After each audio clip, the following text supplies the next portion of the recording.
नमस्कार दोस्तों, मैं मोहित गुप्ता सोलर सॉल्यूशन में आप सभी का हार्दिक स्वागत करता हूं।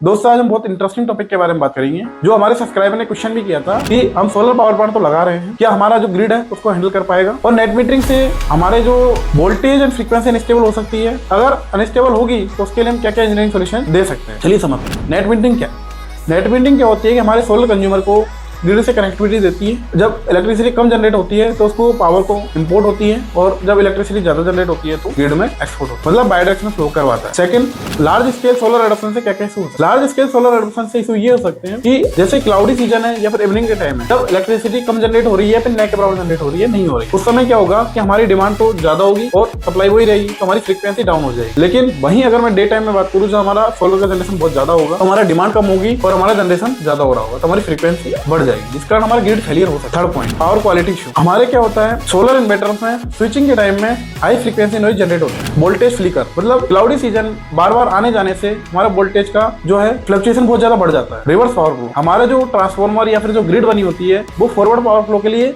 डिजाइन है। अगर हम उसमें सोलर पावर प्लांट में इंस्टॉल कर देते हैं तो वो बायडायरेक्शनल हो जाएगा और रिवर्स में भी काम करना चाहिए। अगला कि यूटिलिटी के लिए क्या क्या इंजीनियरिंग सॉल्यूशन हो सकता है। पहला कि स्मार्ट इन्वर्टर का यूज करें। स्मार्ट इन्वर्टर का यूज करने से वो वोल्टेज के फ्लक्चुएशन को स्टेबलाइज करेगा। सेकंड, उसमें क्या होगा, रिएक्टिव पावर को एब्जॉर्ब एंड इंजेक्ट करेगा, जिसके कारण स्टेबिलिटी बनी रहेगी। सेकंड, एनर्जी स्टोरेज सिस्टम लगाना। हमें बैटरी एनर्जी स्टोरेज सिस्टम लगाना चाहिए, जिससे हमारे डे टाइम में जब पीक सोलर से इलेक्ट्रिसिटी बन रही है तो उसको हम स्टोर कर सके, जो नाइट के टाइम पे हम यूज करते हैं। Third point, transformer type changer, जो ओवर वोल्टेज को कंपनसेट करता है एंड रिवर्स पावर फ्लो को हैंडल करता है। Fourth point, advance distribution metering system को लगाना। हमें स्मार्ट मीटरिंग जैसा फिनोमेना लगा देना चाहिए, लगा भी रहे हैं, जिसका हम रियल टाइम पे मॉनिटरिंग कर सके कि किस एरिया का कितना कंजप्शन हो रहा है, उसी हिसाब से हम इलेक्ट्रिसिटी का जनरेशन करवा सकते हैं। फिफ्थ पॉइंट आता है फीडर पे एक्सपोर्ट लिमिट लगाना, कि इस फीडर पे इतनी एनर्जी ही एक्सपोर्ट हो सकती है, उससे ज्यादा एनर्जी एक्सपोर्ट नहीं हो पाएगी, जिसके कारण हम हमारे सिस्टम को फेल होने से बचा सकते हैं। सिक्स पॉइंट आता है फेज बैलेंसिंग करना, कि हमारे जो 3 फेज होते हैं इलेक्ट्रिकल सिस्टम में RYB, उन तीनों फेजों पे बैलेंस आउट करना कि इस पेज पे इतनी रहेगी, इस पेज पे इतनी रहेगी, मतलब तीनों पे इक्विवेलेंट लोड हम दे सकते हैं। 7 पॉइंट आता है रिएक्टिव पावर कंपनसेशन, कि इंप्रूव करें हमारे पावर फैक्टर को, जिसके कारण हमारे जो वोल्टेज का फ्लक्चुएशन है वो नेग्लिजिबल हो जाए। अगला पॉइंट है कि हमें कैपेसिटर बैंक का यूज करना, जिसके कारण हमारा पावर फैक्टर इंक्रीज हो जाएगा और वोल्टेज का फ्लक्चुएशन भी कम हो जाएगा। दोस्तों,